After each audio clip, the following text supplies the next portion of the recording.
आज दोस्तों good evening, कैसे हैं? आई होप आप लोग बहुत अच्छे होंगे। चलिए आज एक नया टॉपिक के बारे में जानेंगे और यह जो टॉपिक है ये क्लास 11 का है और ये आज हमारा जो टॉपिक होगा इस चैप्टर का यानी अध्याय 13 का लास्ट टॉपिक होगा, जिसके बारे में आज हम लोग डिस्कस करने वाले हैं। तो वीडियो को पूरा अंत तक देखिएगा दोस्तों। मैं वीडियो के लास्ट में बताऊंगा कि इसके कारक क्या क्या होते हैं, जो प्रकाश संश्लेषण की जो प्रक्रिया होती है इसके मुख्य कारण क्या क्या होते हैं और किस कारण के द्वारा यह प्रकाश संश्लेषण की प्रक्रिया नहीं हो पाती है या होने में कुछ समस्या का सामना करना पड़ता है। तो मैं वीडियो को लास्ट में बताऊंगा कि कौन कौन से वो मुख्य कारक होते हैं। तो आइए जानते हैं, स्टेप बाय स्टेप जानेंगे। सर्वप्रथम जानते हैं कि C3 और C4 पौधे में कौन कौन से अंतर होते हैं और कौन कौन से अंतर आपको देखने को मिलते हैं। दोस्तों एक बात याद रखिएगा, ये C4 और C3 जो पौधा होता है इसमें से कौन 95% है, कौन 100 में 95% पौधे को हम लगा सकते हैं या कौन से पौधे को हम लगा नहीं सकते हैं, ये कौन से पौधे कहाँ मिलते हैं, सारी बातें इस वीडियो में आपको डिटेल से बताए जाएंगे। ठीक है ना। तो आइए सर्वप्रथम ये जानते हैं कि दोनों में अंतर क्या होता है। यह अंतर बार बार पूछा जाता है कि C3 और C4 में कौन कौन से अंतर होते हैं। आपके NCERT बुक में दिया गया है, लेकिन दोस्तों आप उसको पढ़ेंगे तो उतना क्लियर आपको समझ में नहीं आएगा, लेकिन उसी में से जो मैं यहाँ पर लिखा और जो पॉइंट उसके बीच का जो अंतर है आप इसको देखिए, एकदम एक बार में समझ में आ जाएगा। आइए वीडियो को शुरू करते हैं और देखते हैं क्या क्या इसमें अंतर है। क्लास 11 होगा, बायोलॉजी अध्याय 13 होगा। ठीक है ना। C3 पौधे एक साइड लिखे हैं और C4 पौधे एक साइड लिखे हैं, ताकि इन दोनों में अंतर हम स्पष्ट कर सकेंगे अच्छे से।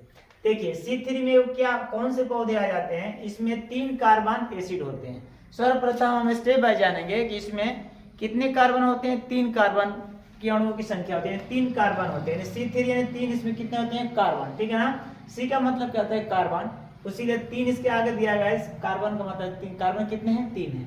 दूसरा स्टेप देखिए, इसमें कार्बन कितना है? 4 है। हमने लिख दिया कि 4 एसिड है, यानी 4 कार्बन एसिड है और इसमें लिख दिया 3 एसिड कार्बन है। यानी ये पहला पॉइंट आप लोगों को याद हो गया। एकदम इजी से इजी भाषा में दोस्तों मैंने यहाँ पे इसका डेफिनेशन लिखा हूँ ताकि आप लोग को समझ में आ जाएगा। तो पहला क्लियर, इसमें 3 कार्बन एसिड और इसमें 4 कार्बन एसिड। दूसरा देखिए, प्रकाश संश्लेषण मोसोफिल कोशिका में होता है तब पत्तियों की सतह पर होता है। यानी C3 की जो प्रक्रिया प्रकाश संश्लेषण की होती है मोसोफिल में होती है, मोसोफिल कोशिकाओं में होती है और ये प्रकाश जो होता है पत्तियों के सतह पर होता है। यानी जो पत्ती का जो पहला लेयर होता है जो चिकना दिखाई देता है उसी वाले सतह पर यह प्रक्रिया पूर्ण होती है। अब इधर देखिए दोस्तों, इधर जो C4 में है प्रकाश संश्लेषण का कार्य मोसोफिल और वंडल में होता है। ठीक है ना। इसमें सिर्फ एक जोड़ देना है, अगर ये मोसोफिल नहीं जोड़ते हैं तो वंडल याद रखिएगा, बाकी प्रक्रिया वही है। यानी प्रकाश संश्लेषण का जो कार्य होता है C4 में वह मोसोफिल तथा वंडल में उसकी कार्य पूर्ण होती है। ठीक है ना। तीसरा देखिए, C3 को ठंडे गीले स्थानों की जरूरत होती है। C3 जो पौधा होता है, C3 में जितने पौधे आते हैं उसको ज्यादा से ज्यादा मात्रा में नमी की आवश्यकता होती है। ठीक है ना। उसमें ज्यादा से ज्यादा पानी की आवश्यकता होती है, ज्यादा से ज्यादा उसमें नमी की आवश्यकता होती है। इसीलिए C3 जो पौधा होता है उसमें हमने लिख दिया है कि C3 को बड़े ठंडे गीले स्थानों की जरूरत होती है। ठीक है ना। ठंडा मौसम चाहिए और गीली उसकी जमीन चाहिए, तभी जाकर के वो प्रकाश संश्लेषण करने में पूर्ण होगा, अन्यथा नहीं हो पाएगा। ठीक इसका उल्टा देखिए, यहाँ में C4 में देखिए, C4 को उष्णकटिबंधीय शुष्क वातावरण की आवश्यकता होती है। यहाँ पर ठंडे और नमी वाले स्थान की जरूरत थी और यहाँ पर उष्णकटिबंधीय चाहिए, शुष्क वातावरण की आवश्यकता होती है। इसमें हल्का फुल्का अगर यदि मान लीजिए कि शुष्क मिल गया यानी ठंडा मिल गया तो ये प्रक्रिया कर लेगा, यानी प्रकाश संश्लेषण को क्या करता है? कंप्लीट कर लेता है। अगर इसको यदि मान लीजिएगा हम उष्णकटिबंधीय वाले जगह पर भी रख देते हैं, ज्यादा वहाँ पे उष्मा भी निकलता है, ज्यादा वहाँ पे उष्मा की प्रक्रिया होती है, वहाँ पे क्या बोलते हैं ठंड कम मिलता है या उसकी नमी कम है, ज्यादा धूप लगता है, उस वाले जगह पर भी C4 जो पौधा होता है अपनी प्रकाश संश्लेषण की प्रक्रिया को क्या करता है? पूर्ण कर लेता है। ठीक है ना।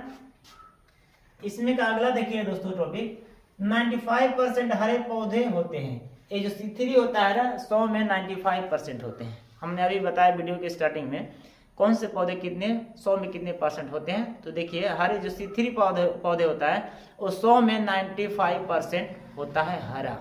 ठीक है ना। अब इसका यहाँ उल्टा देखिए, यहाँ पे ये जो होता है हरे पौधे में 5% पौधे होते हैं। अब हरे पौधे में 100 में अगर यदि 95 है तो उसमें से 5% ही होगा, बाकी 90% नहीं होगा। यह अक्सर पौधे कहाँ पाए जाते हैं, उस जैसे मान लीजिए मरुस्थल में पाए जाएंगे, रेगिस्तान जगहों में, ज़्यादा ऊसर यानी ज़्यादा पहाड़ी के साइड में जो जगह होते हैं उन जगहों पे पाए जाते हैं। लेकिन हरे पौधे में ये 5% ही पाए जाते हैं, जो इक्का दुक्का मतलब आपको देखने को मिलेंगे। तो एग्जाम्पल में भी बताएंगे कौन कौन से पौधे इसमें आते हैं। आइए इसमें का अगला पॉइंट देखिए C3 का, जिसमें जो इसमें 95% में जो पौधे आएंगे उसका कुछ एग्जाम्पल हम यहाँ पर दिए हैं, उसको आप लोग देख लीजिए कौन कौन से होते हैं। जिसमें मान लीजिए चावल हो गया, गेहूं हो गया, जई हो गया, जौ, कपास, मूंगफली, तंबाकू, ठीक है ना, आदि, ये सारे इसमें क्या है शामिल है। और भी इसमें है, तो कितना हम लिखेंगे, लेकिन इसमें कुछ लिख दिए हैं आपको, और बाकी आप लोग चाहें तो और भी इसमें ऐड कर सकते हैं, ठीक है ना। जैसे हमने चावल लिख दिया, गेहूं लिख दिया, इसको चावल ना बोल करके आप लोग कहीं दिक्कत होता है तो आप धान भी बोल सकते हैं, कोई दिक्कत नहीं। गेहूं, जई, जौ, कपास, मूंगफली, तंबाकू आदि, ठीक है। अब इधर देखिए, इसमें क्या आएगा, मक्का, गन्ना, बजरा, ज्वार शामिल है। हमने क्या कहा था, 100 में यानी 95% C3 है, उसमें से 5% ही C4 है।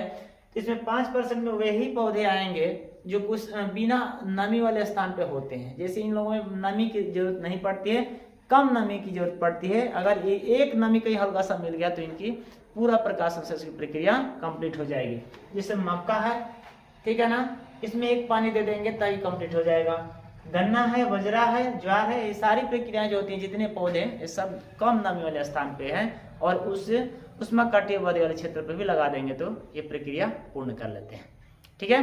तो आई होप कि दोस्तों यह आप लोग को याद हो गया, एकदम इजी भाषा में है दोस्तों। आप लोग एक बार से 2 बार वीडियो को देखिए, एकदम अंतर स्पष्ट हो जाएगा, किताब की दोबारा देखने की आवश्यकता नहीं पड़ेगी।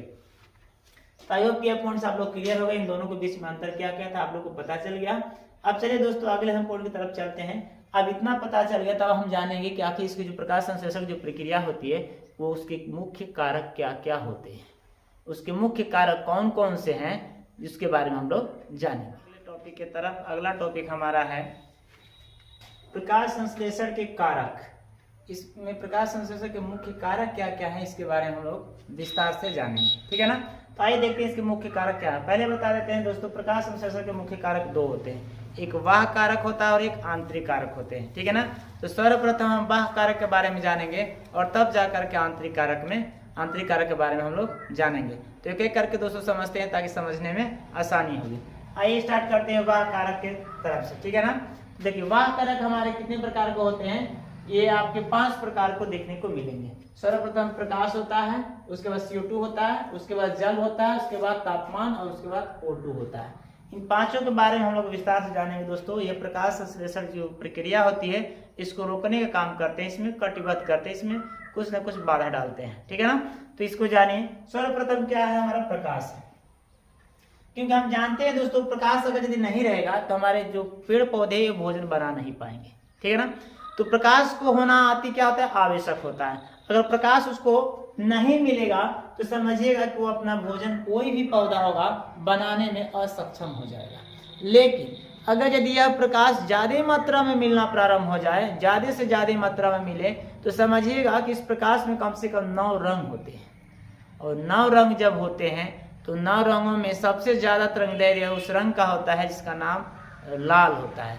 तो कुछ न कुछ कहीं ना कहीं ये लाल रंग भी प्रभावित करते हैं। तो इसीलिए कहा जाता है दोस्तों कि एक पौधे को भोजन बनाने के लिए प्रकाश की अति आवश्यकता होती है, लेकिन उच्च माध्यम यानी उच्च अधिक मात्रा में अगर यदि प्रकाश मिलेगा तो वो पौधे भोजन बनाने में असक्षम रहते हैं, क्या रुक जाते हैं, क्योंकि भोजन बनाने में असक्षम हो जाते हैं, क्योंकि ज़्यादा से ज़्यादा मात्रा में मिलने लगता है उष्मा, और इसीलिए पत्ते क्या करते हैं, भोजन बनाने के लिए असक्षम हो जाते हैं। तो सबसे प्रथम जो कारक होता है क्या है, प्रकाश। क्योंकि प्रकाश में एक और देखा गया दोस्तों कि पत्तियों को बहुत बार कई बार कठिनाइयों का सामना भी करना पड़ता है। अगर मान लीजिए कि जिस समय प्रकाश ना निकले, अगर प्रकाश नहीं मिलता है तो उस समय भोजन बना नहीं पाते हैं, ठीक है ना। अगर हल्का सा प्रकाश निकला है तभी भी भोजन बनाने में लोग को ज़्यादा कठिनाइयाँ होती हैं और ज़्यादा सामना यानी ज़्यादा समस्या का दिक्कत जो होने लगता है, उनको ज़्यादा सामना करना पड़ता है। तो अगर यदि प्रकाश संश्लेषण पूर्ण रूप से नहीं मिलता है तभी उनके लिए दिक्कत भोजन बनाने के लिए। अगर यदि पूर्ण रूप से मिलता है तब तो कोनो दिक्कतें नहीं है, वो भोजन स्पष्ट बना लेते हैं। तो जिससे मान लीजिए कि अंधेरे में भोजन बनाना ये तो बन नहीं पाएगा, क्योंकि अंधेरे में प्रकाश होता नहीं है और उस समय भोजन बनाने की प्रक्रिया में बहुत उन लोगों का स्ट्रगल करना पड़ता है, बहुत से उन्हें समस्याओं का सामना करना पड़ता है। इसीलिए प्रकाश उन्हें भोजन बनाने के लिए सबसे महत्वपूर्ण भाग माना जाता है। अगर प्रकाश उन्हें पूर्ण रूप से नहीं मिलेगा तो भोजन नहीं बना पाएंगे, और जहाँ प्रकाश नहीं होता है वहाँ भोजन बनाने में पौधों को बहुत कठिनाइयाँ होती है। अगला पॉइंट है दोस्तों CO2, क्योंकि हम जानते हैं कि हमारे वातावरण में क्या है, CO2 भी एक महत्वपूर्ण तत्व का भूमिका निभाता है। एक प्रकार का गैस होता है, ठीक है ना, और यह गैस हमारे वातावरण में 0.03% का होता है। एक पौधे को भोजन बनाने के लिए, एक पौधे को जीवित रहने के लिए कार्बन जो CO2 होता है, कार्बन डाइऑक्साइड, इसको 0.03% उच्च माध्यम उच्च स्तर में होना आवश्यक होता है। अगर यहीं पर अगर यदि हमारे वातावरण में अगर 0.03 ना होकर के 0.1% हो जाए तो ये हमारे पत्तों के लिए हानिकारक होने लगता है, ठीक है ना। यानी उस समय पेड़ जो होते हैं वह भोजन कि क्या इसको ग्रहण करने में असक्षम हो जाते हैं और उनकी जो श्वसन की प्रक्रियाएं होती हैं वो रुक जाती है। तो एक पौधे को स्वच्छ यानी प्रक्रिया करने के लिए, कार्बन डाइऑक्साइड के शोषण करने के लिए 0.03% की आवश्यकता होती है, और ये भी उच्च दर में होनी चाहिए। अगर कम हो जाए तो समझिए कि ये क्या हो जाता है, बहुत कम उनको दिक्कत यानी बहुत से उन्हें समस्या हो जाती है और ये भोजन यानी शोषण को ग्रहण करने में असक्षम हो जाते हैं। उनकी शोषण जो प्रक्रियाएं होती हैं क्या होती है, रुक जाती हैं। तो ये आपका उच्च दर होना चाहिए तभी ये काम कर पाएंगे। अगर ये निम्न दाब का हो जाएगा तो समझिएगा कि कार्य नहीं कर पाएंगे, ठीक है ना। तीसरा हमारा कारक आता है जल। जल दोस्तों आप लोग जानते हैं जल ही एक जीवन होता है। जल हम लोग के लिए भी एक जीवन है। जिस प्रकार हम लोग के लिए जल के बिना जीवित नहीं रह सकते, उसी प्रकार पौधे भी जल के बिना जीवित नहीं रह सकते हैं। तो जिस प्रकार ये जल एक जो पौधे होते हैं उनको भोजन बनाने के लिए सबसे महत्वपूर्ण भाग होता है। इसे 3 तत्वों में से यह तत्व मशहूर है जिसको जल के नाम से जानते हैं। अगर जल नहीं रहेगा तो भोजन बनाने में सक्षम रहेंगे। और जल की जो प्रक्रिया होती है वातावरण से ही मिलती है। अगर वातावरण मान के जल नहीं मिलेगा या वातावरण से जल नहीं मिलेगा तो फिर ये भोजन बनाने में असक्षम रह जाएंगे और इनकी वृद्धि जो होती है वो रुक जाती है। तो सर्वप्रथम जो इसका कारण देखा जाए तो जल से इनकी जो वृद्धि होती है पादप में वो रुक जाती है। अगर जल की यदि कमी हो जाए तो पादप की वृद्धि रुक जाती है। अगर उनमें वृद्धि होने की अगर यदि जरूरत है तो जल की आवश्यकता होती है। और इसमें आप लोग देखे होंगे इस पत्तियों में स्टोमेटा होता है जो बहुत अहम भूमिका निभाता है। स्टोमेटा का बंद होना खुलना ये सब प्रक्रियाएं होती हैं। तब स्टोमेटा कब बंद होता है कब खुलता है दोस्तों ये मैंने पहले वीडियो में बता दिया हूँ, फिर से मैं एक बार रिपीट कर रहा हूँ। स्टोमेटा का कार्य होता है जो नीचे से CO2 होता है उसको क्या करना, ग्रहण करना होता है। तो स्टोमेटा का काम होता है CO2 ग्रहण करना। और ये रात के समय जब तक सूर्य का प्रकाश रहेगा तब तक स्टोमेटा खुला रहेगा, यानी पानी इसके पास जितने आएंगे सबको क्या करेंगे, ऑब्जर्व करेंगे, ठीक है ना। और जैसे सूर्य का प्रकाश खत्म हो जाता है स्टोमेटा अपने आप को बंद कर लेता है। यही कारण होता है दोस्तों कि आप लोग सुबह और शाम के समय छोटे पौधों के ऊपर में पानी का बूंद आप लोग देखते होंगे। जो छोटा पौधा होता है इसके लास्ट वाले सिरे पर पानी का बूंद आपको दिखाई देता होगा, जिसको अपनी भाषा में हम लोग कहते हैं शीत का पड़ना या शीत अपनी भाषा में इसको कहा जाता है। आई होप कि दोस्तों समझ में आ गया। अगला पॉइंट पढ़ते हैं दोस्तों तापमान। तापमान भी एक टेम्परेचर जो होता है ये भी होना आवश्यक होता है। अगर यदि यह नहीं होगा तो समझिए कि क्या होता है, उस पादप में बहुत सी रुकावटें हो जाएंगी, उसकी वृद्धि नहीं हो पाएंगी या उसमें अविकसित हो जाएंगे, वो पूर्ण रूप से विकास नहीं कर पाएंगे। तो इसमें सामान्य पौधे में दोस्तों 20 डिग्री सेल्सियस से लेकर के आपको कम से कम 35 डिग्री सेल्सियस तक होना चाहिए, वो भी उच्च स्तर पर होगा, तभी जा करके ये पौधे अपने भोजन को क्या कर सकते हैं, तैयार कर सकते हैं, अन्यथा नहीं तैयार कर सकते हैं, ठीक है ना। तो यही वो कारक है जो प्रकाश संश्लेषण क्या करते हैं, बाधा डालते हैं। तो हमें जानना है कि सामान्य पौधे में इतना होना चाहिए, तब जाकर के वो पौधे को क्या कर सकते हैं, पूर्ण विकास कर सकते हैं, पूर्ण भोजन बना सकते हैं, प्रत्येक कोशिकाओं को क्या कर सकते हैं, वृद्धि कर सकते हैं। लेकिन जब यह 49 डिग्री पर पहुंचता है, 49 डिग्री सेल्सियस पर जाने के बाद जब वो जितना हाई लेवल पर होगा तो वो समझिए कि यह जो दर होता है 0 डिग्री सेल्सियस पर हो जाएगा। हाँ, जब 0 डिग्री सेल्सियस पर हो जाएगा तो इसका वृद्धि क्या होती है, प्रकाश संश्लेषण की जो प्रक्रियाएं होती हैं वह रुक जाती है। तो प्रकाश संश्लेषण की प्रक्रिया पूर्ण करने के लिए दोस्तों इसको 20 से 35 डिग्री सेल्सियस की आवश्यकता होती है। अगर यदि 49 हो जाएगा तो समझिए कि इसकी जो प्रकाश संश्लेषण की प्रक्रिया है वह रुक जाएगी। तो हमें इतनी की आवश्यकता नहीं है, हमें इतनी आवश्यकता है जितनी इसमें लिखा गया है। तो तापमान कभी कभी ज़्यादा हाई लेवल पर हो जाता है दोस्तों, तो उस समय पत्तों को ज़्यादा सामना करना पड़ता है और उस समय भोजन बना नहीं पाते हैं और उस समय उनको बहुत कठिनाइयों का सामना करना पड़ता है। तो और उसमें उनकी वृद्धि रुक जाती है और वो पौधे पीले पड़ जाते हैं या गिरने लगते हैं, अनेक प्रकार की उसमें बीमारियां आ जाती हैं। अगला है दोस्तों O2। O2 जो ऑक्सीजन है वो हम लोग के लिए मतलब रिलेटिव है, जिससे हम लोग ऑक्सीजन से क्या करते हैं, हम लोग जीते हैं। तो ऑक्सीजन हमारे वातावरण में दोस्तों 21% के आसपास पाया जाता है, क्योंकि हम लोग जानते हैं 21% हमारे इस वातावरण में पाया जाता है। तो यह 21% अगर यदि ऑक्सीजन मान लीजिए जल से भी मिलता है, ठीक है ना, इन लोगों के लिए जल में अगर यदि दे दिया जाए कि जल से भी प्राप्त कर सकते हैं, वातावरण से भी प्राप्त कर सकते हैं, ठीक है ना, इन स्रोतों से ये जो ऑक्सीजन होता है इनको प्राप्त हो जाता है। तो समझिए अगर यदि ऑक्सीजन इन पौधों में नहीं रहेगा, ऑक्सीजन अगर यदि इनको नहीं मिलेगा तो ये पौधे अपने आप को वृद्धि नहीं कर पाएंगे, विकास नहीं कर पाएंगे और जिस अवस्था में रहेंगे उसी अवस्था में ये सिमट जाएंगे। जो पौधे को बढ़ना चाहिए वो पौधा बढ़ नहीं पाएगा, वह छोटे ही अवस्था में रह जाएगा। तो कहीं ना कहीं दोस्तों पौधों को भी ऑक्सीजन की आवश्यकता होती है और ऑक्सीजन भी एक पौधे का सबसे महत्वपूर्ण अंग माना जाता है। तो आई होप कि दोस्तों यह जो बाहरी कारक थे आप लोग को समझ में आ गया। बाहरी कारक कौन कौन है, मैंने इसको इसी एकदम सिंपल भाषा में समझा दिया दोस्तों। किताब में देखेंगे तो और थोड़ा हार्डली है, उसमें समझ में आया ना समझ में आया वो तो अलग की बात है, लेकिन यहाँ पे मैं जो समझाया हूँ आपको एकदम समझ में आ जाएगा, एकदम ईजी लैंग्वेज में समझाया हूँ। तो आप आई होप ये सारे पॉइंट्स आपको क्लियर हो गए होंगे। अगर यदि ये पॉइंट्स क्लियर हो गए हैं तो हम चलते हैं अब प्रकाश संश्लेषण के आंतरिक कारक कौन कौन से हैं उसके बारे में हम लोग जानते हैं। हाँ दोस्तों, तो अब देखते हैं अगला पॉइंट क्या है। अगला पॉइंट प्रकाश संश्लेषण का जो मुख्य कारक है वो आंतरिक कारक है। आंतरिक कारक कितने प्रकार के होते हैं, कौन कौन से आंतरिक कारक होते हैं उसके बारे में हम लोग विस्तार से जानते हैं। दोस्तों देखते हैं आंतरिक कारक कौन कौन से होते हैं। आंतरिक कारक कम से कम 5 प्रकार के होते हैं। कौन कौन से, परहरिम होता है, प्रसर होता है, भोज्य पदार्थ होता है, पत्ती का आंतरिक संरचना और पत्ती की आयु होती है। तो सर्वप्रथम एक एक करके हम जानेंगे कौन कौन किस प्रकार कार्य करता है। तो पर्णहरिम जो होता है दोस्तों ये पत्तों में पाया जाता है और यह क्लोरोफिल को क्या करता है, डैमेज करता है। यानी पत्तों में जो क्लोरोफिल होता है जो पत्ते को हरा करता है, भोजन बनाने की प्रक्रिया को पूर्ण करता है, उसका कार्य करता है, तो उसको काम क्या करता है, सर्वप्रथम हमारे इस क्लोरोफिल को क्या करता है, डैमेज करता है। जो परहरिम जो होगा वो क्लोरोफिल को क्या करता है, प्रभावित करता है या डैमेज करता है, जिसके कारण क्या होता है, प्रकाश संश्लेषण की प्रक्रिया पूर्ण नहीं हो पाती है और प्रकाश संश्लेषण की प्रक्रिया होने में कठिनाइयां होती है। आइए दोस्तों दूसरा देखते हैं, प्रसरण क्या है।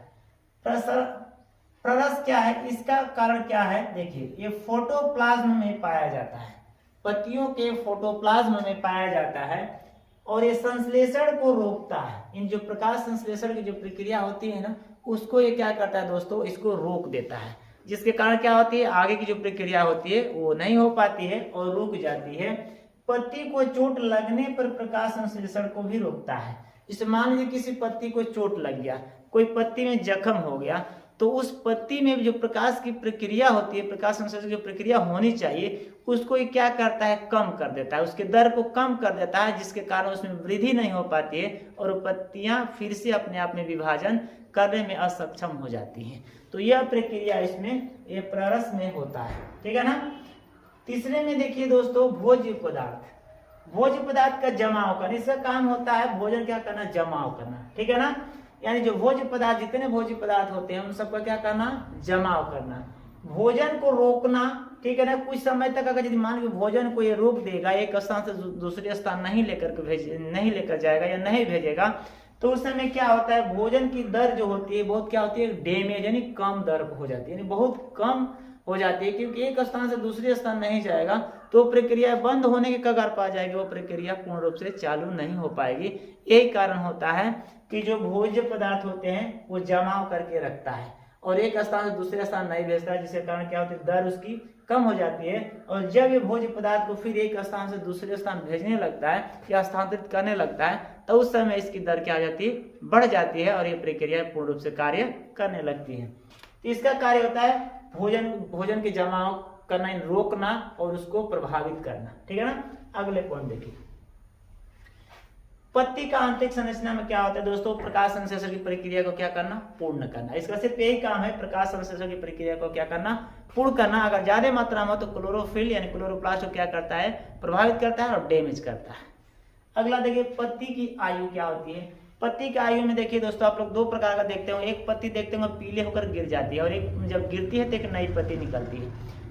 तो जो नई पत्ती निकलती है दोस्तों, उसमें जो क्लोरोफिल की जो प्रक्रिया होती है, जो प्रकाश संश्लेषण की जो प्रक्रिया होती है, उसमें ज्यादा होती है। नई पत्ती में प्रकाश संश्लेषण की प्रक्रिया क्या होती है, ज्यादा मात्रा में होती है।